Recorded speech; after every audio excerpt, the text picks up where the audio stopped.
Ladies and gentlemen, good evening. Welcome to the Minerva Theatre. I am the highly unprofessional Kate Mosse, a novelist and the biographer of Chichester Festival Theatre at 50. And it's my enormous pleasure to be introducing to you, welcoming back to the stage, Jamie Glover, who is the director of Miss Julie in Black Comedy, but I suspect many of you will remember seeing him in the wonderful show last year, If Only. Did anybody see Jamie in that? Did you all come to that? Very right, good. I'm going to do my normal thing now. Who has so far seen Miss Julie and Black Comedy? Oh, lots of you. Thank you very much, thank you. And who is coming in tonight? Very good. Oh, and who has not got any tickets? Yes, very good, Very good. wise not to do You'd it. have had to be expelled, I think. If you hadn't. And can I ask a supplementary question? Did any of you here see it in 1965? There you go. Well, that is fantastic. So it seems a wonderful thing. Many of you, of course, know that it was one of the landmark productions in 65, with Albert Finney, Derek Jacobi and Maggie Smith in Black Comedy in particular. And it was one of the shows that was the fledgling new National Theatre Company, and it went from the Festival Theatre up to the Old Vic. And it seems rather wonderful we're doing it today because it's the 25th anniversary of Laurence Olivier's death. Indeed so, And yes, it seemed absolutely. a rather appropriate way to honour that. So, Jamie, you are, of course, a very well-known actor and very beloved of this audience and many of the television audience as well. But, of course, you have directed as well many other things. But this is your CFT debut. It is indeed, So yes. is this because you were here and you thought, you know, actually, this is a stage I would like to direct on? Or were it these plays that you wanted to do? Tell us how it came about that you're doing this now. Well, it was a sort of happy coincidence, actually, because I've long wanted to do these two plays. A, because they're both, in their way, extraordinary plays, and B, because I think it's such a brilliantly insane pairing. And so it's been an idea in gestation for a couple of years, and then it was floated by Jonathan, who I think knew he was doing Amadeus as well, and thought that would be perfect. So it was a sort of happy accident, very happy accident. But it's so lovely to bring this double to its spiritual home, albeit in the Minerva rather than the Festival Theatre. And it does, it feels like a coming home, which is great, yeah. It's extraordinary to think of it, for me, being done in the Festival Theatre, because it seems to work me so too. well in this smaller space. Well, and I've thought about that a lot, actually. I mean, one of the, to be careful what I say for people who haven't seen it, one of the big problems, and people who have seen it, you'll know what I mean. For people who are seeing it tonight, you'll know what I mean at about 10:30 this evening. One of the problems is that this theatre has no understage. So a trapdoor is part of the evening, and so that caused me more sleepless nights than anything, I have to say. But that having been said, I mean, the intimacy that this theatre brings is really, really wonderful, and that having been said, it's very hard to do a farce on a thrust stage like this. And I know that CFT is a thrust in a way, but not as quite as severe as this. So that certainly presented challenges about how do you focus a farce when it's in 3D, as it were. That's really interesting. Why is that more difficult? Because you're exposed all the way around. You're exposed all the way around, but also if you think of it, like in a Puccini march, you see something, you see one picture, albeit a moving picture, but you see one picture, so it's easier to draw an audience's eye to the thing that they need to see. Right. I did a couple of years ago, I was in a production of Noises Off at the Old Vic, and anybody who knows that play will know that the second act of Noises Off is absolute pandemonium with about 4 different chaotic stories happening simultaneously. And Lindsay Posner, the director, was ruthless about making sure that focus is pulled at the right time, because otherwise it just becomes a blur. And there's something similar in black comedy. And of course, if you're trying to focus something and you're sitting in this lady's seat here, you can focus it that way, and then you go and sit in the seat over there, and it's like, oh, that feels completely different. So it's a real challenge. Did you watch it all the way around in different seats for that reason? Oh yes, absolutely. And in the rehearsal room was rigorous with myself about that for that very reason. So you said that they are a bonkers pairing, and of course, you know, when you read that Schaffer was supposed to be writing something to sort of pair with it. That's right. Really? Well, yes. What do you think links them? Well, it's interesting. I mean, there is. I think there's a lot of connective tissue between the two plays, actually, and they're both plays that happen on a night where the world is turned upside down for very different reasons. Anybody who knows about Sweden or Scandinavia at all knows that Midsummer's Eve Festival is absolutely the biggest festival of the year, including Christmas. But it's not entirely benevolent. There are malign spirits in the air as well. It's sort of like a cross between Halloween and Christmas with us. And so, the magic happens, and there's Lord of Misrule, where the world is turned upside down. And of course, in black comedy, the same.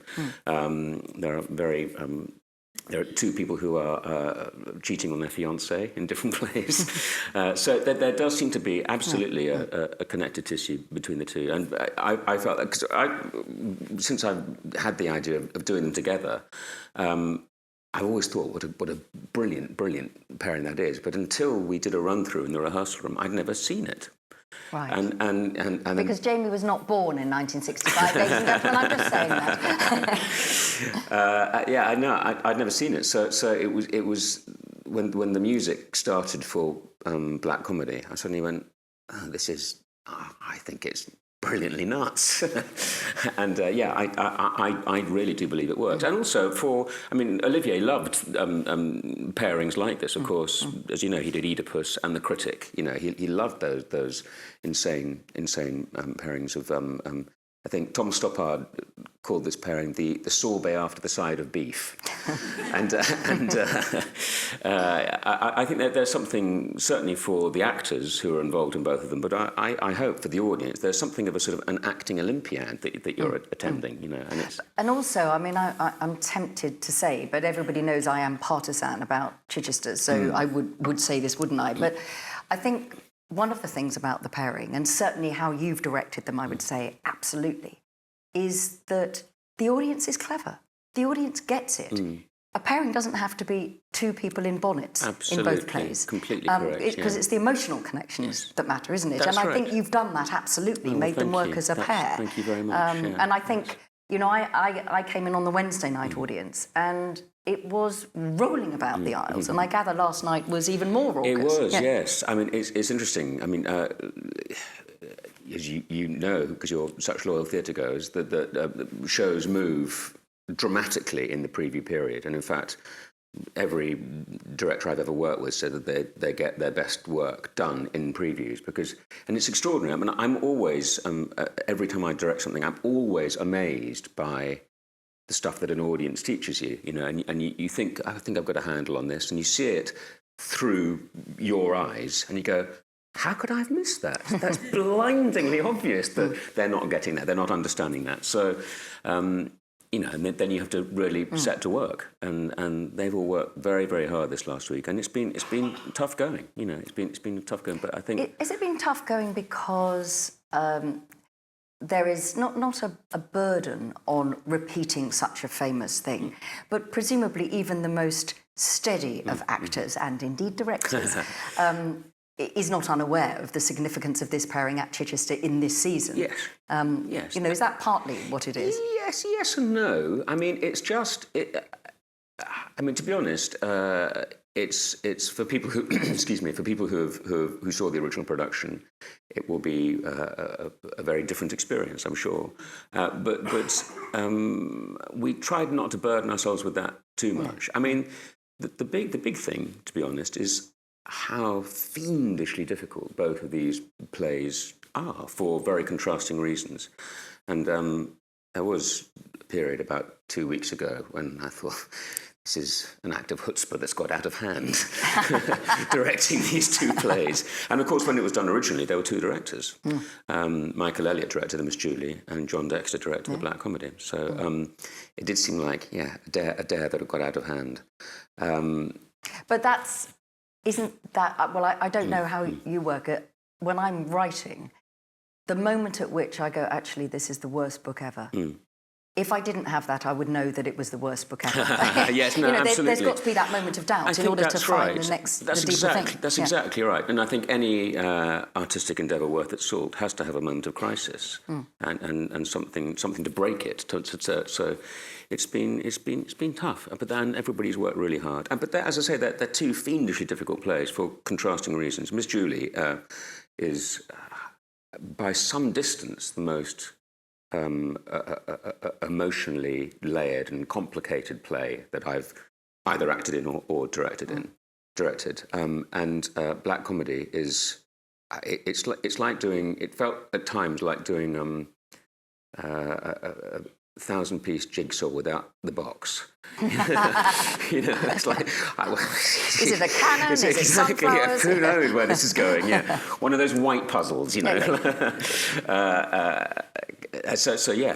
we would sometimes go 3 lines. You'd get 3 lines of text done in an afternoon.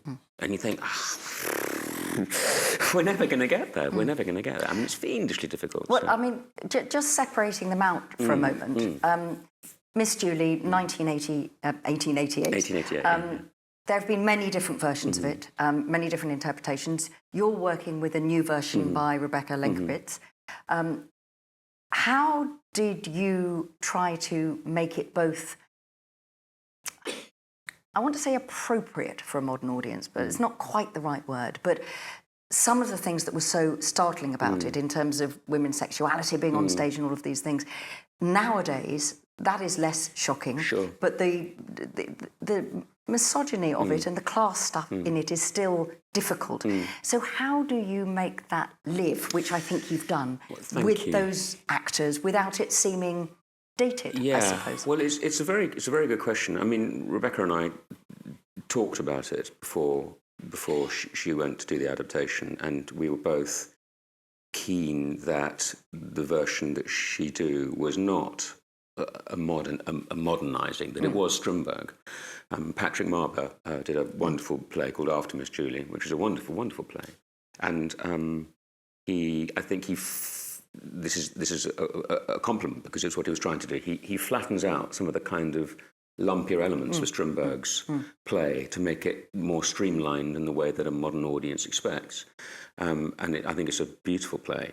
Yeah. What I love about Strindberg's play and Rebecca's version of it is that it's not linear. He called himself a vivisectionist, Strindberg, and it's like he wants to just put the psyche, the human psyche, unfiltered onto the stage or the page. And of course, everyone's psyche is a complicated thing, and we're full of contradictions from one moment to the next. There's a marvellous biography by a woman called Sue Prideaux of Strindberg, and there's a wonderful line that she said that absolutely summed up what I felt about Miss Julie. She said he wanted to explore the unconscious through the language of the conscious. And I think that was just rather brilliant about all the complexities and the fact that you can be strangling. John might be strangling Miss Julie one moment and then making love to her the next, and that's not contradictory. That's not because we don't behave in a linear fashion, and I love that about Strindberg's play. I think it's dangerous and unpredictable and dazzling, and that's what we were keen to. Yeah. So I don't know if I quite answered your question, but I guess we wanted to do what Strindberg did, and I think because those are universal themes, and albeit the class struggle is not the same as it was in 1888, human emotions are the same, and sexual politics are the same, Which, of course, is why Patrick's play is so, that's what he does as a modern writer, doesn't he? Exactly, yes. I think there is a sense of it being dazzling, actually. And I think particularly that there are some luminous performances in it, which you've obviously teased out of them, because they don't seem acted. Oh, good. Which good. is hard, Yeah, I think, with some of the language, isn't it? Absolutely, it is. It is. I mean, I think they've had to really seize the fact that these characters turn on a sixpence. And as I say, sometimes there wouldn't be a necessarily logical leap from one moment to the next, but they just do it because that's what occurs in that moment. So I think they've thrown themselves open to that. And it was also lovely for many of you who've seen it or know many generations of Chichester Festival Youth Theatre to see former and ex-youth theatre members on stage, because often that scene is off stage, isn't it? That's when right. the farm workers come in and take over the kitchen. Yeah, absolutely. But I realised I'd never seen them come on before. And immediately it did make a difference, because you thought they could turn on them both. Correct. Whereas when they never come on, actually they're just the crowd. They remain a little bit hermetically sealed, don't they, Julie and Jean, otherwise? And when they come on suddenly, for me, it was very important, because the danger of what... I mean, you're talking about how do you make it relevant or resonate with a modern audience. I guess that's one way of reminding a modern audience that the stakes were different in those days, which is not quite the same thing, but it's... And also all of the comments that she makes... and he makes about we don't do it like this. When you actually see rather liberated farm women with the farm men, that context makes more sense, actually. So I suddenly thought, I've never seen them come on before. Great, so I thought that was rather wonderful. And then, of course, we after the interval, come back, ready for geometric 60s designs and all of this sort of thing. And I remembered Michael Billington talking. Any of you who've read the CFT book or have read Michael Billington's books will remember him as a young critic getting on the bus to come down to see this strange pairing of this Schaffer play and Miss Julie, and them all being utterly bewildered to start with. Now, we're not going to spoil it for the people who haven't seen it, but, and how can I ask this question without spoiling it? Does anybody who's not seen it not know what happens? Right. You can't ask that question, it's as simple as that. I'm not going to ask that question, but when you've seen it, you will know the question that I would like to ask. So the rest of you can imagine Jamie answering, and we'll come back later in answering. But one of the things that, again, I think you've done wonderfully in black comedy is they are stereotypes. The skill is making them not cartoon.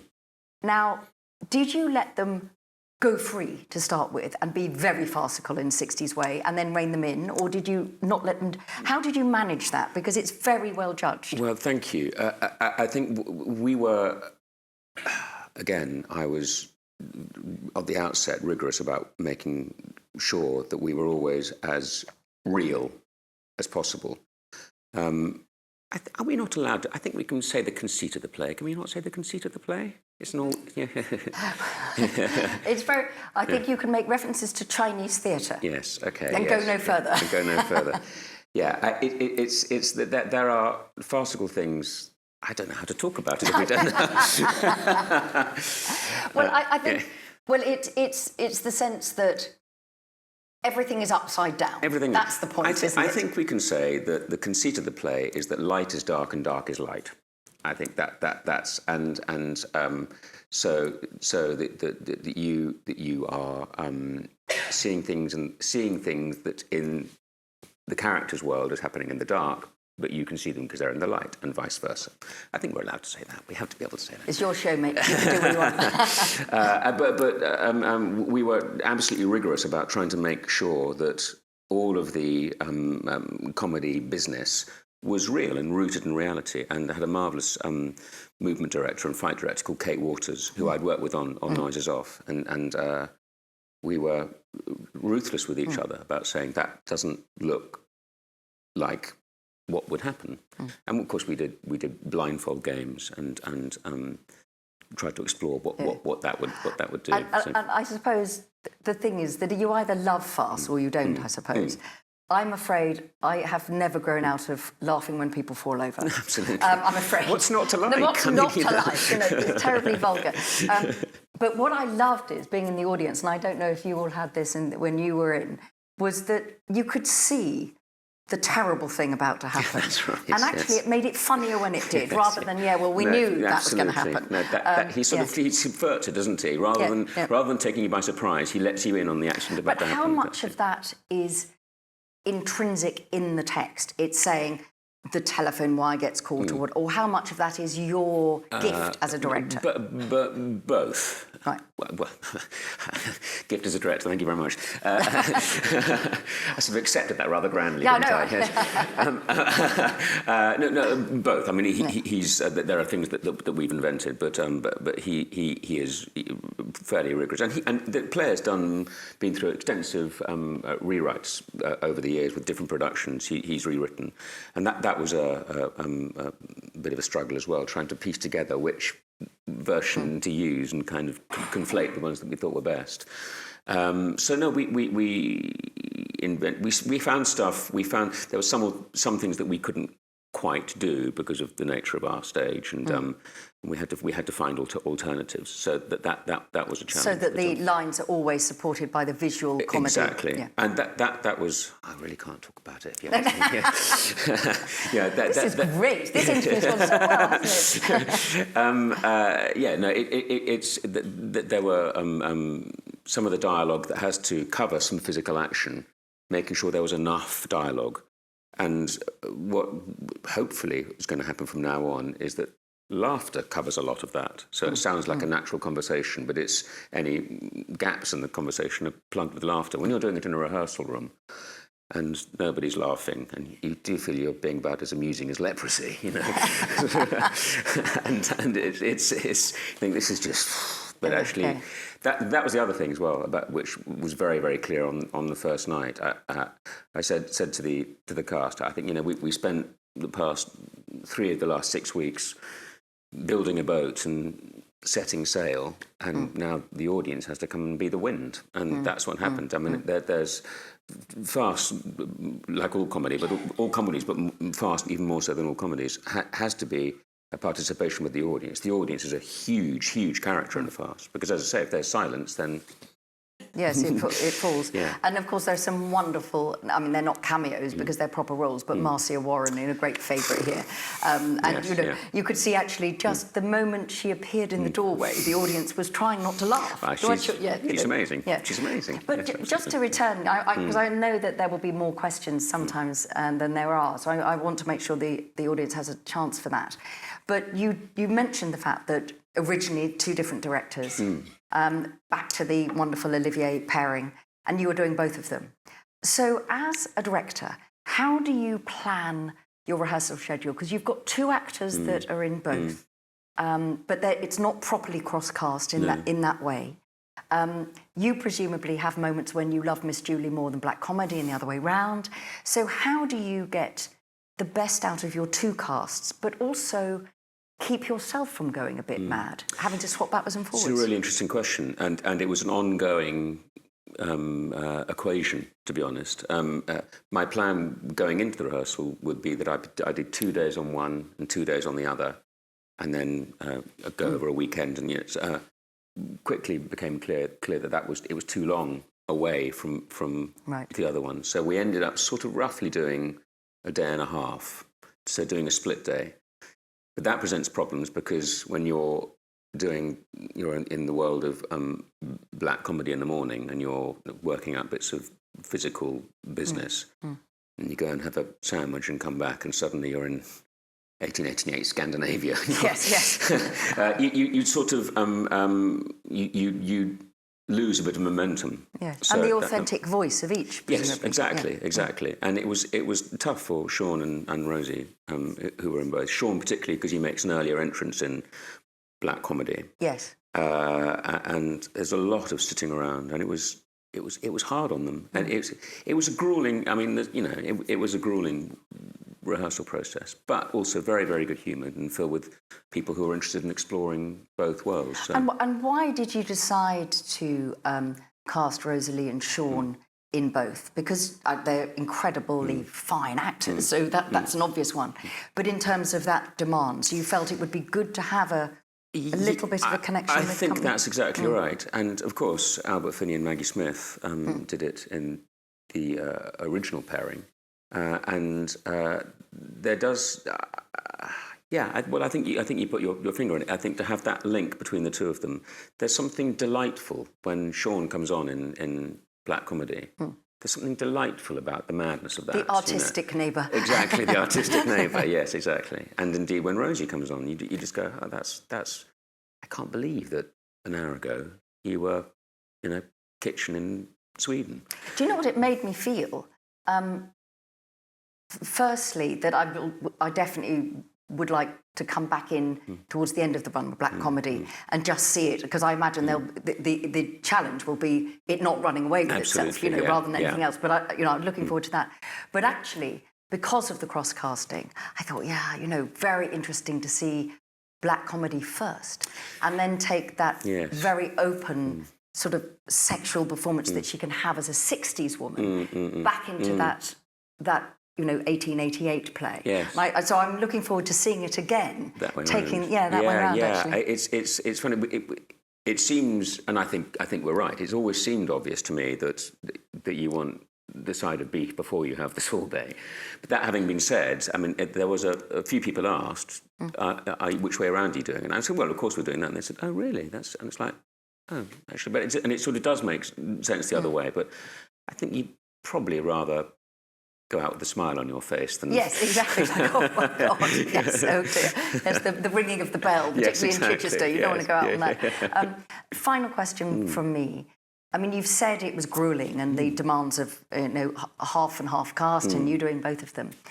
What surprising things did you discover about both of the plays in the process of directing them? Because most directors have said to me when we've done these interviews, I'd never seen that in it, or I'd never realised that was going to be what mattered to me most. So were there particular things that leapt out for you? It's funny. I mean, it was more that the things that I felt about them were confirmed much more strongly. Right. As I say, the jagged nature of Miss Julie and the sort of tributaries of their emotional discourse, that was much, much, much more complicated than I had first thought.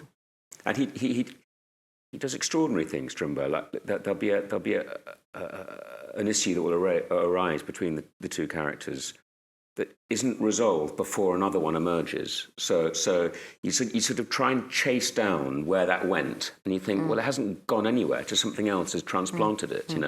So that was, and unpicking that did feel like a sort of detective puzzle at times. And as I said earlier about Black Comedy, just the level of... You can read something on a page and go, oh, well, I know that'll be difficult, but I can understand why that happens. And then you put it on the stage and you think, that's simply not possible, what he's asking. And again, I referred to Noises Off earlier.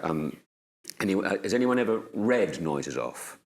Well, you'll know that in the second act that I described, where the play that's going wrong is, as it were, backstage, and the audience is seeing the chaos of the backstage area. Frayne has written 2 columns. He's written one column of what's happening in the play, and then the column next to it is the bits of action that happens and has to happen before the next bit of dialogue in the real play. Does that make sense? Do you know what I mean? and Schaffer doesn't do that. Right, so there sort of is no map. Yeah. So that was a real surprise about how fiendishly difficult that was. This is the last question. Is it the first farce you've directed? Yes. Yes. Yes. And are you going to be doing more? Did you I love enjoy them. it? Yeah. I absolutely love them. I think they're brilliant. I mean, and this is another thematic link. Is that somebody, I can't remember who it was, said that farce is tragedy speeded up. and I think that's sort of true. So I love it. I'm a sucker for a farce. Good ones. I mean, God, a bad farce, there's sort of nothing worse. But Noises Off or See How They Run. Yeah. I mean... Or, dare I say, Black Comedy. Well, let's hope, yes. Remember why we're here. Can we have the lights up so I can see the audience waiting to throw their hands in the air? Has anybody got a question they'd like to start with? Gentleman up there. You spoke at the beginning of this talk of having an adaptation of the Strindberg. What's the difference between an adaptation and a translation? It's a very good question, and I'm not sure I know the answer to that, is the honest. Well, I would say that the Patrick Marber version of the play that I talked about is an adaptation. Translation might have been a better word to use in Rebecca's case. That having been said, Rebecca doesn't speak Swedish, so she worked from a literal translation and interpreted through that. It's a very good question. I don't quite have an answer. That there are blurred lines. I think that there come a point when a translation turns into an adaptation, and it would be you and I might disagree about where that line might cross. So I don't know. But you could certainly say, for example, I don't know if anybody saw Mies Julie at the Edinburgh Festival or in the Riverside Studios last year, which was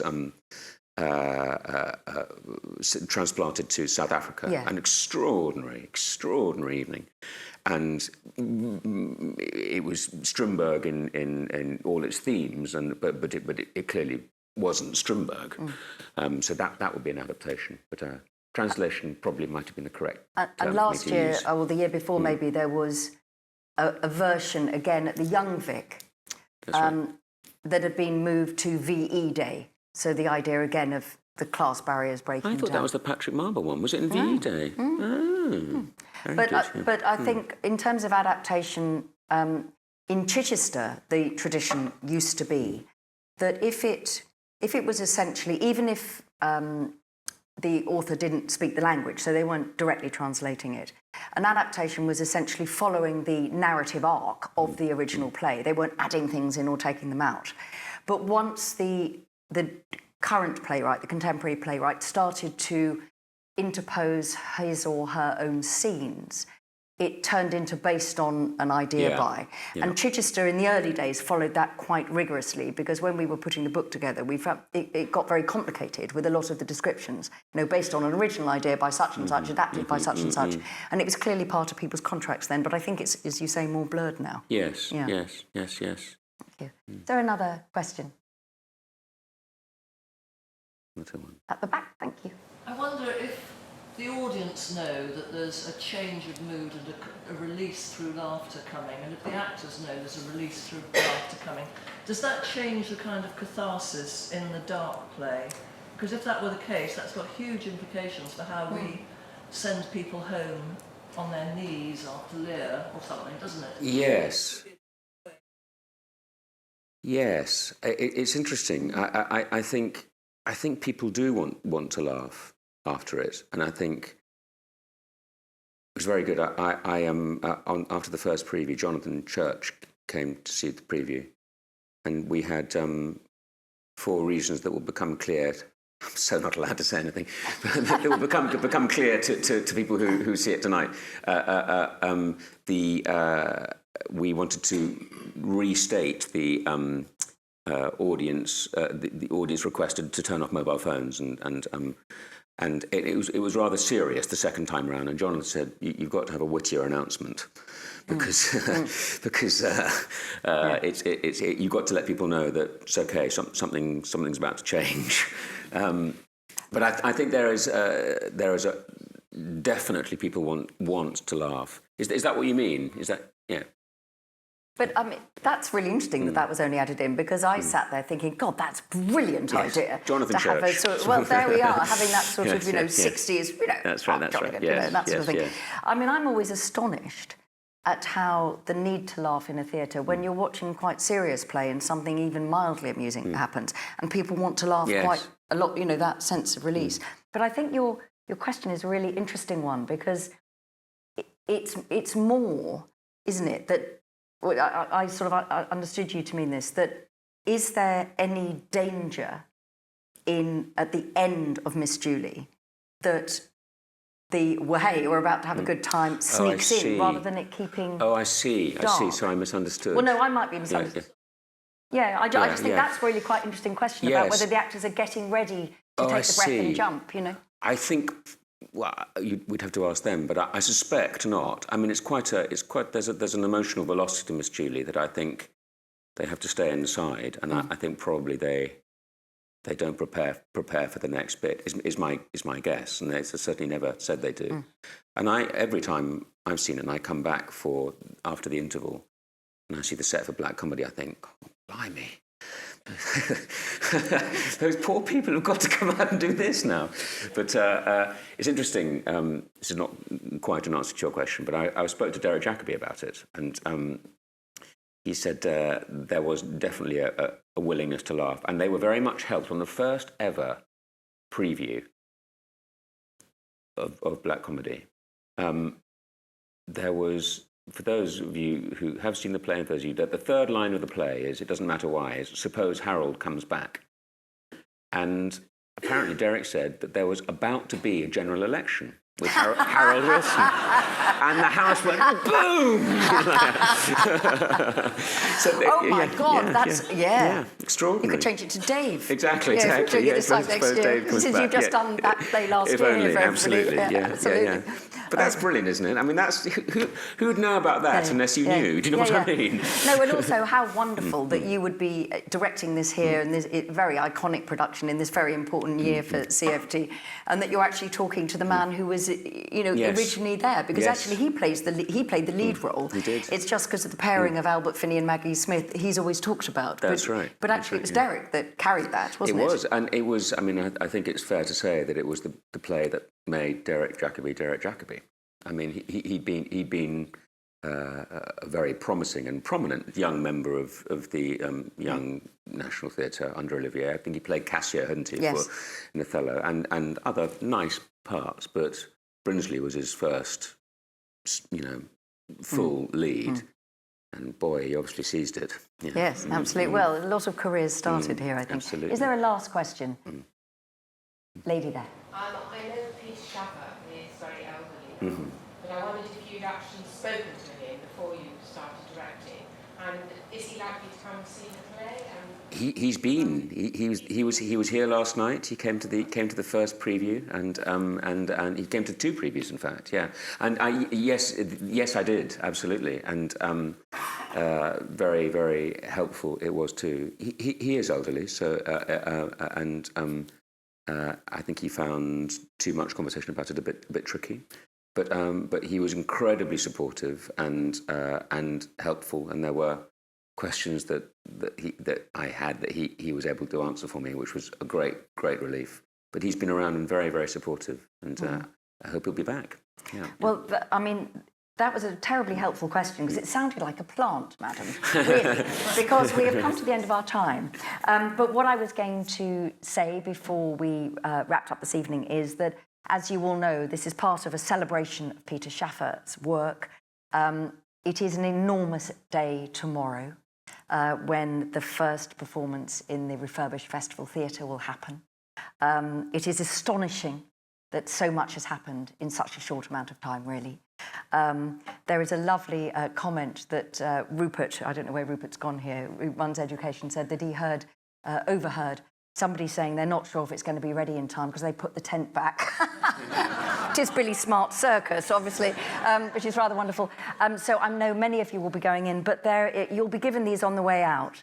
But there are a series of weekends, talks, all celebrating the extraordinary work of Peter Shaffer.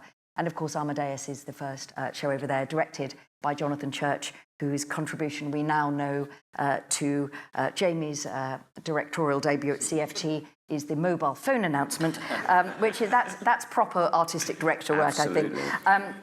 This is, I'm delighted to say, the beginning of the Shaffer. The stage turners who are in tonight, welcome to you all who were here for the first time today.